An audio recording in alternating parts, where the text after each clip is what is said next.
मुकम्मल कुरान मजीद की 114 सूरतें हैं। हर एक सूरा के आगाज़ में शुरू में बिस्मिल्लाह है। सूरत तौबा के आगाज़ में बिस्मिल्लाह नहीं है। क्यों? वजह क्या है?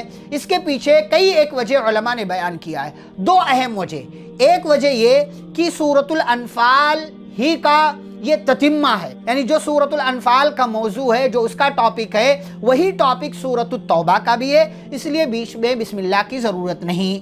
दूसरी वजह जो उलमा ने बयान की है वो ये कि इस सूरा के नुज़ूल के वक्त अल्लाह गुस्से में था, अल्लाह गुस्से में था, और जब अल्लाह गुस्सा होता है तो फिर उसकी रहमत वहाँ नहीं होती, तो इसलिए अल्लाह रब्बुल आलमीन ने यहाँ पर बिस्मिल्लाह नहीं लिखा, या यहाँ पर बिस्मिल्लाह नहीं लिखा जाएगा सीधे, इसलिए कि मुशरिक बराअतुम मिनल्लाहि व रसूलिही, बराअतुम यानी मुशरिकीन से अल्लाह बरी है, रसूल बरी हैं, इसलिए अल्लाह गुस्से में था, गज़ब में था, इसलिए यहाँ बिस्मिल्लाह की ज़रूरत नहीं है।